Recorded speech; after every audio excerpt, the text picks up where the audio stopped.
The private jet hummed at cruising altitude, but the cabin felt hollow. Patricia Reeves, 76, was the only passenger. A flight attendant named Grace set a crystal flute by her elbow, smiling with rehearsed care. Where are my children? Michael, Sarah, James. They were supposed to be here. They send their regrets, Mrs. Reeves. A work emergency came up. They'll meet you in Florida. Patricia stood to use the lavatory. Her open overnight bag caught her eye.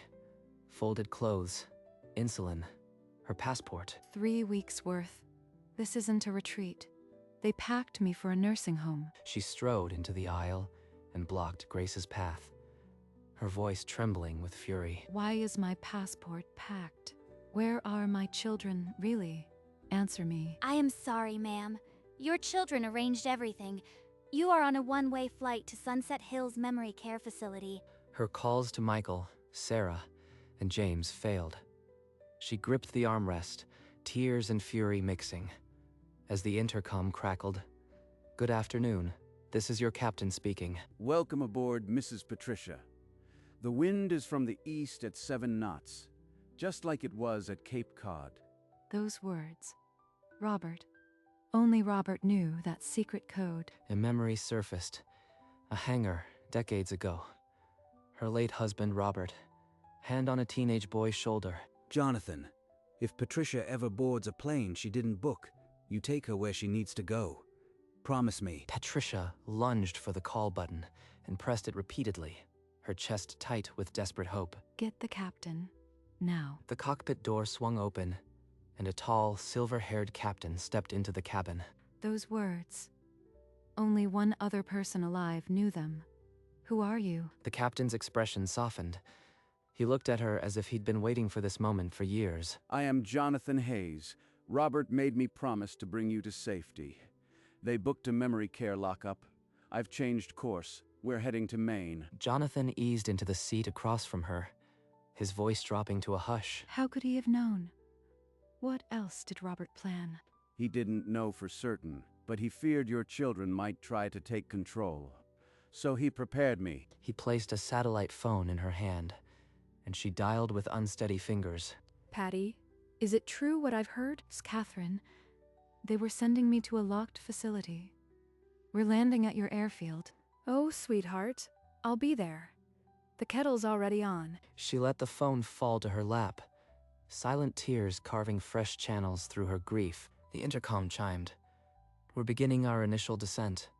Please remain seated for landing. She gripped the armrest again, but this time, the tension was anticipation, not dread. The wheels kissed the grass airstrip with a gentle thud, jolting Patricia back into her body. There she is, Catherine, in her old plaid, right there. The steps lowered, and the two sisters collided in an embrace that needed no words, only tight arms and shared shuddering breaths. Jonathan descended last, Patricia's overnight bag in his steady grip. He set it down and took her hand. She's in your hands now, Catherine. Thank you, Jonathan. Robert would be so proud. The drive through pine-shadowed roads was a blur. Patricia stared out the window, her mind a hollow roar. They arrived at a cottage tucked against the lake, sun spangling the water. Inside, Catherine moved straight to the kettle. My own children, Kath. My own children planned this. Catherine didn't speak. She simply held her, rocking, as the afternoon light crawled across the floor.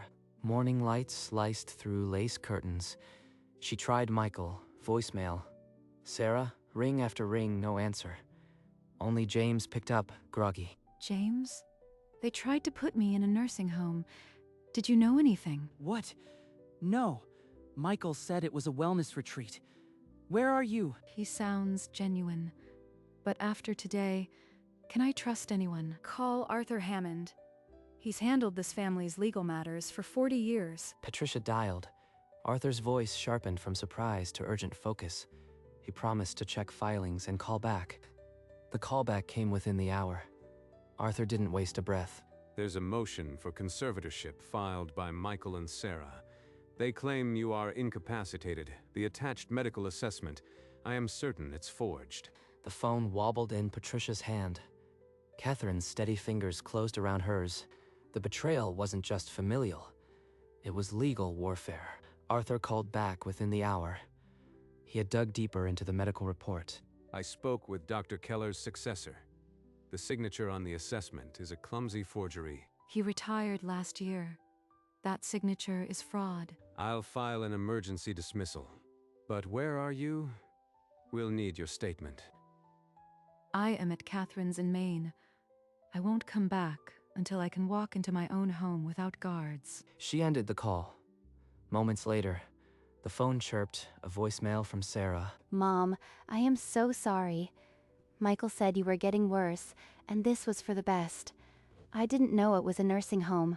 Please call me. She sounds scared, but that doesn't mean I can trust her. Do you believe her? Patricia just shook her head and stared at the lake. 3 weeks of waiting began. Each morning, Patricia walked the dock with a handful of breadcrumbs, her mind churning with what-ifs. What if I had questioned Michael earlier?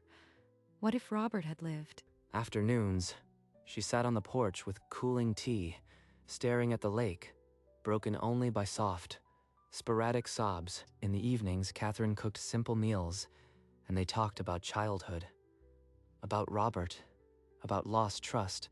You know, he always said you were the strong one, Patty. One night, Patricia opened a small velvet box. Robert's navy ring caught the lamplight. He always told me to be strong. I never thought I'd need to be strong against our own children. Tucked beside the ring was a faded photo of Robert with a teenage Jonathan, in front of a jet. She smiled, a rare, genuine smile. She began to write in a journal, documenting every detail, preparing her statement for the court. I'm ready. Mid-morning, the phone rang, shattering 3 weeks of silence. Patricia grabbed it before the second ring, her heart hammering against her ribs. The conservatorship motion has been dismissed. It's void. You are free to go home whenever you want. Thank God. But there's more trouble. Michael has been living in your apartment for 2 weeks. He's replaced the locks. He's been living in my home. After all this, he just moved right in. I can arrange a police escort to meet you there. Number. I want to face him myself. Just have a locksmith waiting. She hung up and immediately dialed Jonathan. He answered on the first ring. Just say the word, Patricia. I'll be there by this afternoon. She began packing with swift, angry movements, her mind already at that apartment door. At the grassy airstrip, Catherine wrapped her arms around Patricia and held on tight. You come back if you need to. Anytime. I'll always be here. Patricia climbed into the small Cessna, settling into the co-pilot seat with her bag at her feet. The plane lifted off with a gentle hum, climbing above the pine forests toward New York. Before we land, Robert wanted you to have this. He gave it to me years ago with strict instructions. He handed her a thick manila envelope, sealed with tape, her name in Robert's careful handwriting. He knew. He prepared even this long before they ever acted. He planned for everything. Even a betrayal he couldn't have imagined. He wanted you protected. She couldn't open it yet. She pressed the envelope against her chest, her heart hammering against the thick paper. Inside that envelope was the last gift of a man who loved her beyond death. Patricia carefully opened the envelope, her fingers unsteady. Inside lay a cream-colored letter in Robert's handwriting, dated 2 years before his death. My dearest Patricia, if you are reading this, I am gone. I've been investigating our children.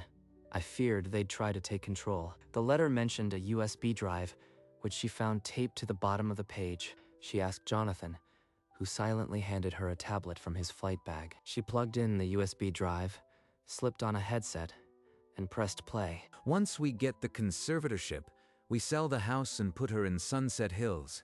She won't even know. Are you sure this is right? She's still our mother. She's old and alone. She'd want us to have the money. Just follow my lead. Just follow my lead. She tore the headphones off, her expression collapsing from shock into a cold, dark fury. Forcing herself to hear more, she pressed play again. On the recording, Michael issued a warning. Don't tell James. He'll ruin everything. Keep him in the dark. So James didn't know. That's something at least. She grabbed the satellite phone and dialed Arthur. Her voice was steady, but the fire behind it was unmistakable. Arthur, I have Robert's recordings. Michael and Sarah plotted everything. That's a gold mine. We can file criminal charges, Patricia. I don't want them in prison. I just want my home back and them out of my life. Understood. I'll have a locksmith waiting at your building. You are landing soon? She hung up. The plane began its descent, the gray skyline of New York spreading beneath them. You are doing the right thing. Robert left me no choice. I have to finish this. The Cessna touched down softly at a small general aviation airport outside the city. Thank you, Jonathan, for everything. Robert would be proud. He released her hand. Outside the terminal, Arthur waited by a black sedan, a locksmith in gray coveralls beside him. She slid into the back seat. The drive through Manhattan blurred past. Familiar streets, unrecognizable now. The sedan pulled up before her pre-war building. New curtains hung in her apartment window. A violation. The elevator opened onto the 4th floor. Apartment 4B loomed at the end of the corridor. Her heart beat the loudest thing. She knocked, firm and loud. Footsteps approached from within.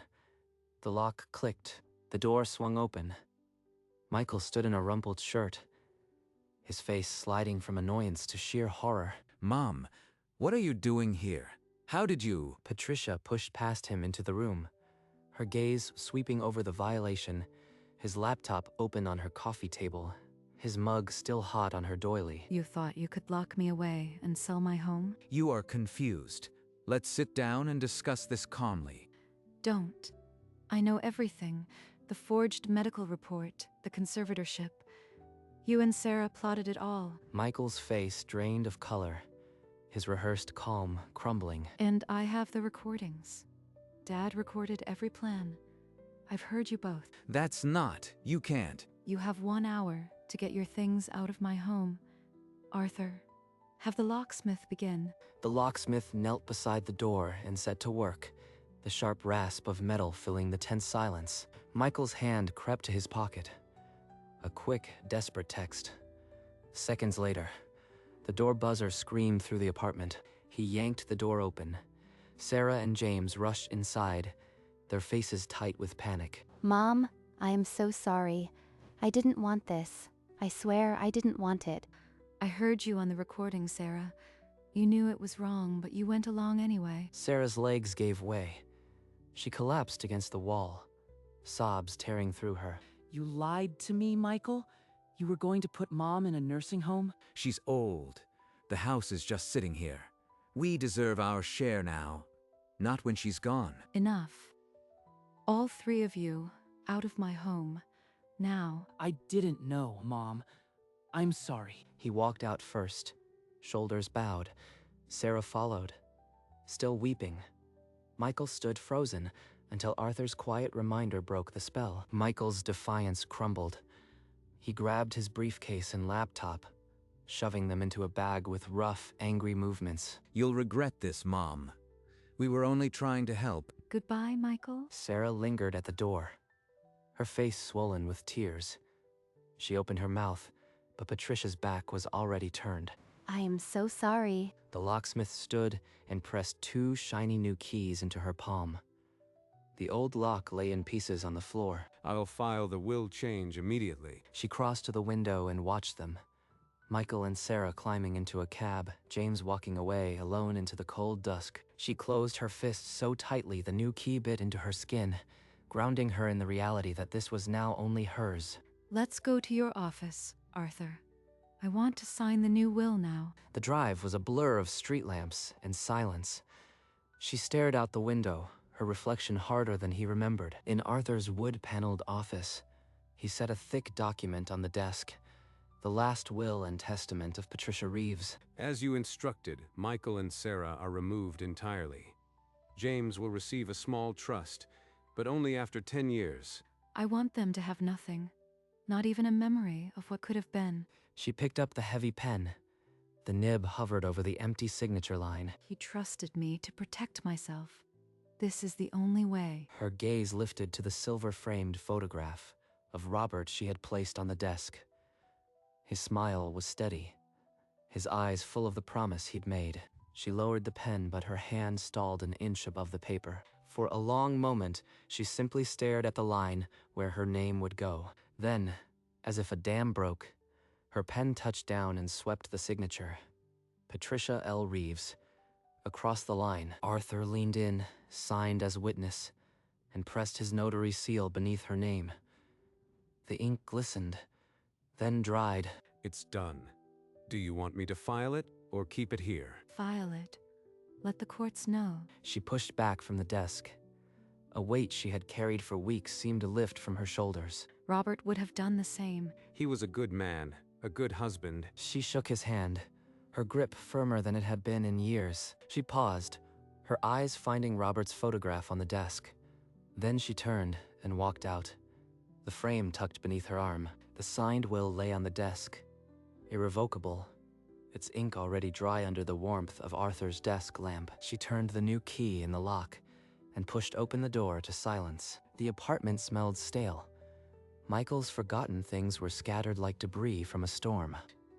She gathered his half-eaten snacks and charging cables into a cardboard box. She carried it to the hallway, then closed the door and locked it tight. She dragged her armchair back to its rightful spot by the window, exactly where Robert had always said it belonged. The kettle hissed.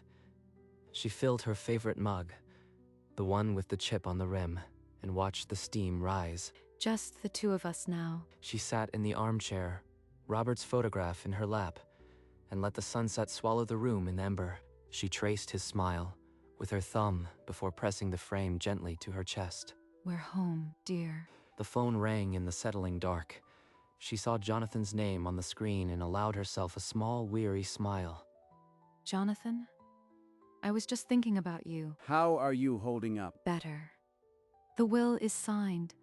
My home is mine again. It's quiet, but I am not afraid.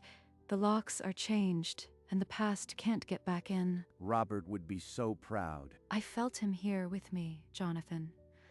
Right beside me. She pressed the photograph to her chest, remembering his firm handshake on the tarmac and the promise in his eyes that day. A promise kept beyond the grave. Catherine says you are welcome anytime. I'll fly you myself. Just say the word. I might take you up on that.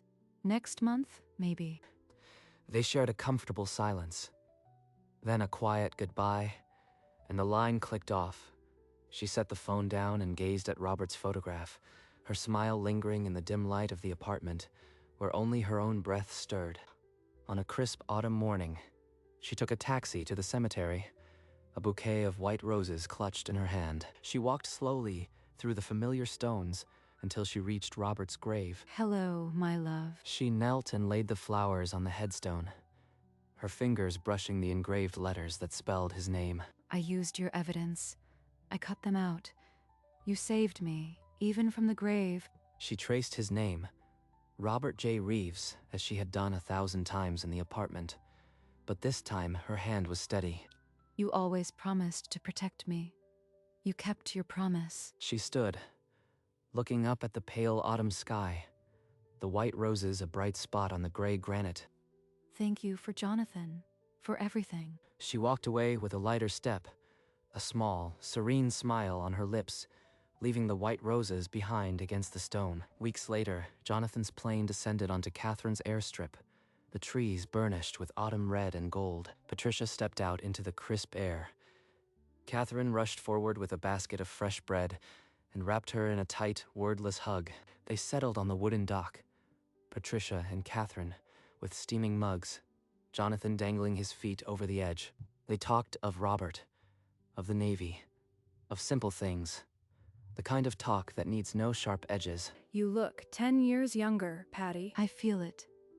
I feel free. The sun began its slow descent, painting the lake in gold and rose, the water catching fire. Thank you for keeping his promise, Jonathan. It was the honor of my life. They sat in the fading light, bound by a friendship born from a code and a promise kept, as the first star appeared over the pines. Months later, at Catherine's sunlit desk, she wrote a letter that had been forming in her heart ever since the flight that saved her. Dear Jonathan, you gave me back my life.